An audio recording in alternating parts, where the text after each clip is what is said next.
Bayangkan kamu sedang mengemudi mengunjungi kota-kota pedesaan di negara asalmu. Perjalanan yang panjang berjam-jam atau terkadang berhari-hari dihabiskan di jalan umum dengan pemberhentian singkat hanya untuk mengisi bensin dan makanan ringan. Setiap kali kamu mengunjungi kota berikutnya, kamu berhenti untuk bermalam, mungkin memesan 1 atau 2 hari di hotel lokal untuk beristirahat. Kemudian kamu kembali ke jalan lagi. Sudah lama sejak kamu meninggalkan kota terakhir dan hari mulai larut. Matahari terbenam di balik cakrawala dan sebentar lagi akan malam lagi. Kamu tidak berpikir itu ide yang baik untuk terus mengemudi sepanjang malam sampai besok kamu perlu tidur. Satu masalah adalah kamu tidak tahu jalan raya yang kamu lewati dengan baik dan orang-orang di kota terakhir tidak menyebutkan ada tempat lain untuk tinggal setidaknya beberapa mil lagi. Tapi kemudian kamu menyalakan radio tanpa sengaja mendengarkan semacam iklan pariwisata yang diproduksi secara lokal. Melalui gelombang udara dan kegelapan malam yang terus tumbuh, kamu mendengar, Selamat datang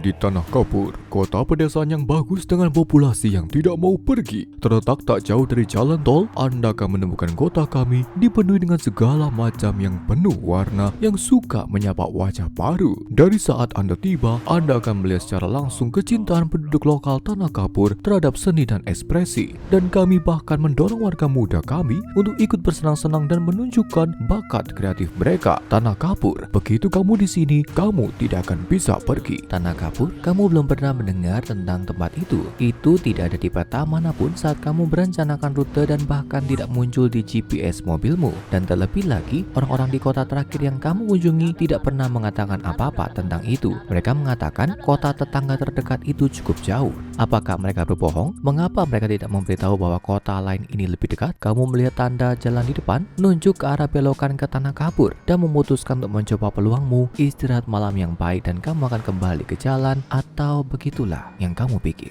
Di kota kecil manapun pasti ada rahasia, legenda lokal, cerita hantu, bahkan dendam antar keluarga yang telah tinggal di sana secara turun-temurun. Tidak peduli seberapa ramah dan sederhana suatu tempat mungkin tampak di permukaan, selalu ada sesuatu yang tidak dibicarakan orang. Kota kecil Tanah Kapur atau dikenal sebagai SCP-277 tidak terkecuali menyembunyikan beberapa rahasianya sendiri. Meskipun penduduk setempat tidak mengetahuinya, mereka menjalani kehidupan mereka yang tampaknya biasa di bawah pengawasan terus-menerus. Operator organisasi SCP telah diintegrasi di antara penduduk kota, tertanam di dalam penduduk sipil untuk memantau beberapa kejadian aneh yang terjadi di kota normal ini. Jadi mengapa tidak berjalan-jalan bersama kami melalui jalan utama menyusuri jalan Tanah Kapur saat kami menarik perhatianmu ke beberapa misteri SCP-277. Hal pertama yang mungkin kamu perhatikan saat berjalan-jalan di sekitar kota adalah semua gambar kapur. Mereka dari mana-mana, di trotoar dan dinding luar bangunan, dicoret-coret di tong sampah dan rumah. Hampir setiap taman bermain di kota telah diubah menjadi instalasi seni perkotaan untuk gambar anak-anak yang penuh warna ini. Bukankah semua itu sekilas aneh kan? Mungkin tuh hal yang baik bahwa kota mendorong anak-anaknya untuk mengekspresikan diri dengan meminta mereka menggambar seluruh kota dengan kapur. Tapi gambar-gambar yang melapisi kota ini di setiap sudut jalan dan gang tidak digambar dengan kapur. Penampakan ini ditemukan di seluruh area SCP-277, mungkin terlihat seperti seni yang tidak berbahaya, tapi tidak satupun dari mereka diciptakan dengan cara yang kamu perkirakan. Timmy kecil tidak menghabiskan beberapa menit dengan tangan dan lututnya menyeret segumpal kapur di atas beton. Oh tidak, gambar-gambar yang ditemukan di sekitar Tanah Kapur tampaknya diproyeksikan langsung dari pikiran anak-anak kota. Semua pikiran mereka, imajinasi liar dan tanpa filter mereka, entah bagaimana telah terpampang di setiap permukaan yang dapat kamu temukan. Organisasi menyebut gambar-gambar ini sebagai SCP-277-1 dengan hampir semuanya muncul sebagai sosok digambar dalam garis putih. Mengerikan bukan? Seperti bagian dari TKP, untungnya beberapa proyeksi ini berbentuk pohon, kacang, pesawat ruang angkasa, apapun dari imajinasi anak-anak yang mewujudkannya.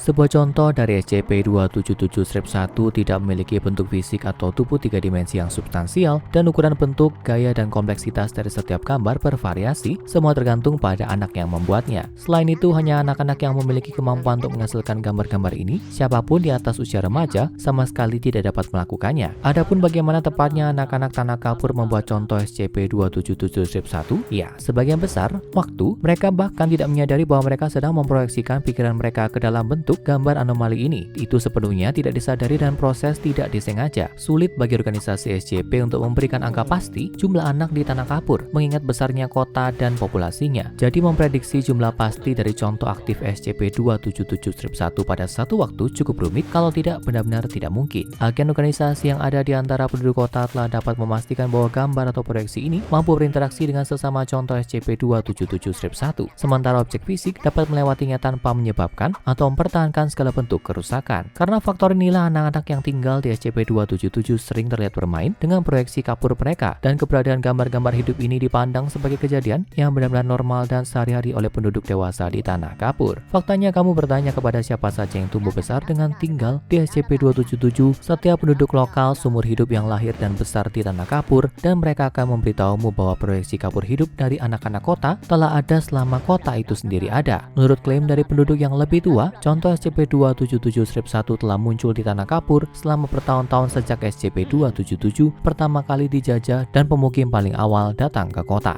Namun organisasi tidak begitu yakin bahwa klaim itu 100% akurat. Pertama, mereka bahkan tidak dapat menemukan satupun catatan SCP-277 yang ada sebelum tahun 2000-an. Bahkan mereka yang tinggal di kota-kota tetangga menolak untuk percaya bahwa tanah kapur adalah tempat nyata yang ada. Menambah misteri seputar kota SCP-277 adalah kenyataan bahwa semua penghuninya juga tampaknya tidak ada atau setidaknya tidak memiliki catatan resmi tentang keberadaan mereka di tempat lain. Menurut tes yang dilakukan oleh organisasi, data gigi, DNA, dan sidik jari setiap orang yang tinggal di SCP-277 tidak cocok dengan orang yang tercatat di database populasi nasional. Dan selain itu, tak satupun dari penduduk tanah kapur memiliki kenangan tinggal di tempat lain selain kota misterius atau pernah bepergian kemanapun di luarnya. Tidak ada liburan, road trip, bahkan kunjungan ke sanak saudara di kota berikutnya pun tidak. Tentu saja sebelum mereka menanamkan agen rahasia di antara penduduk setempat, upaya awal organisasi SCP untuk menahan SCP-277 adalah mengevakuasi penduduk sipil. Rencananya adalah untuk memindahkan orang-orang dari sekitar kota, memindahkan mereka dan kemudian menguji sifat anomali daerah setempat. Apa sebab kota ini menyebabkan proyeksi kapur terwujud? Mengapa tidak ada rincian penduduk di database nasional? Dan bagaimana mungkin salah satu dari mereka tidak pernah meninggalkan batas-batas tanah kapur? Mengevakuasi dan menguji itulah tujuannya. Tapi tentu saja dalam praktiknya tidak sesederhana itu. Beberapa upaya evakuasi gagal dilakukan dengan beberapa insiden tak terduga yang menyebabkan operasi menjadi serba salah. Dalam upaya untuk memerangi ini, organisasi SCP mencoba untuk memvariasikan detail spesifik dari strategi evakuasinya setiap kali, tapi meskipun demikian, mereka tidak dapat mengeluarkan orang-orang dari kota. Apa yang mungkin jauh lebih aneh adalah bahwa setiap kali organisasi mencoba melakukan evakuasi baru, warga sipil yang tinggal di SCP-277 menyangkal memiliki ingatan tentang evakuasi yang gagal sebelumnya. Ada begitu banyak ketidakpercayaan dalam terjadinya upaya evakuasi sebelumnya, sehingga menyebabkan organisasi mempertanyakan apakah upaya ini benar-benar terjadi. Satu-satunya catatan evakuasi gagal yang ada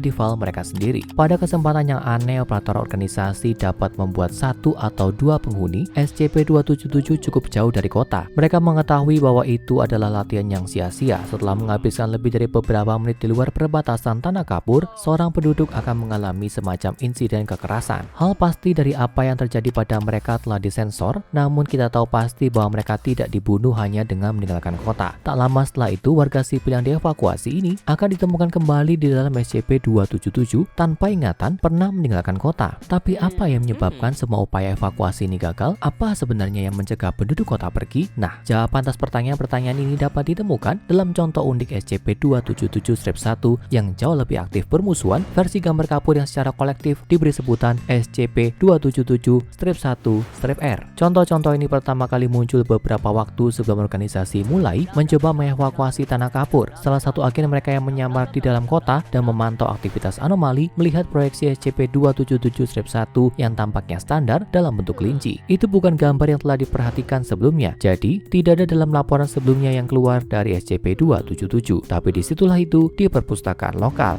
Tak satupun dari anak-anak kota mengaku bertanggung jawab untuk membuat proyeksi baru ini. Tidak biasa tapi tidak jarang. Bagaimanapun mereka adalah anak-anak. Pikirkanlah, kami yakin bahwa sebagai seorang anak kamu mungkin telah melakukan sesuatu yang tidak kamu akui ketika orang dewasa menanyaimu. Memang kamu mungkin tidak pernah membuat proyeksi psikis ke perpustakaan. Agen organisasi dalam SCP-277 tahu bahwa contoh gambar kapur seringkali bisa menjadi indikator yang baik dari keadaan psikologis anak yang memanifestasikannya. Jadi, mereka bertujuan untuk mengawasi kelinci SCP-277-1-R lebih lanjut dengan gaya menggambar yang serasi. Ternyata para agen menemukan lebih banyak kelinci ini. Tak lama kemudian, penampakan contoh SCP-277-1-R telah meningkat 3 kali lipat frekuensi menginisiasinya sejak yang pertama kali muncul di perpustakaan. Tapi apa yang membuat proyeksi ini berbeda dari gambar kapur SCP-277-1 biasa? Nah, agen Davis dari organisasi SCP menyaksikan sekelompok proyeksi kelinci ini di seberang jalan dari sebuah restoran. Mereka diam-diam memperhatikan orang atau mobil yang lewat di persimpangan terdekat. Kelinci tidak bermain seperti sketsa lainnya. Tiba-tiba agen itu mendengar teriakan dari seorang gadis kecil. Dia telah bermain dengan gambar kapurnya sendiri yang berbentuk kuda poni dengan sayap. Agen Davis berbalik untuk melihat salah satu kelinci menyerang sketsa gadis kecil itu. Memakan gambar itu karena contoh SCP-277-1 yang dapat berinteraksi satu sama lain. Pada saat yang sama, serangan itu tampaknya menyebabkan gadis itu menderita semacam kejang. Di sekelilingnya, kelinci-kelinci lainnya melakukan hal yang sama, mencari gambar kapur lain dan melahapnya, mencabik-cabiknya dan menyebabkan anak-anak yang telah menciptakan SCP-277-1 mereka sendiri menderita kejang yang sama. Pada akhirnya, setiap anak yang proyeksinya diserang oleh kelinci segera pingsan dan mengalami koma dengan upaya untuk membangunkan mereka terbukti tidak berhasil. 3 bulan kemudian, semua gambar kelinci tampaknya telah menghilang tanpa petunjuk apakah itu berasal dari seorang anak atau diciptakan dari kota SCP-277 itu sendiri. Warga sipil setempat memberikan tanggapan yang beragam. Ketika ditanya, beberapa mengaku tidak ingat peristiwa yang membuat banyak anak koma. Sementara itu, warga kota lainnya hanya menyatakan bahwa hal semacam ini terjadi di tanah kapur setiap beberapa tahun. Staf organisasi SCP memperhatikan bahwa penduduk SCP-277 tampak tersenyum terlalu lebar ketika mereka menjelaskan ini, seolah-olah kota mereka adalah dongeng dan pembantaian itu hanyalah bagian dari akhir yang bahagia. Namun jika kamu berpikir untuk berhenti di tanah kapur, mungkin lebih aman untuk tetap mengemudi. Sekarang tonton, kamu tidak akan pernah berhasil ke SCP-084 Menara Statis dan Kengerian Hujan Pencuri Tubuh SCP-3300 untuk lebih banyak tempat yang harus kamu hindari pada perjalananmu berikutnya.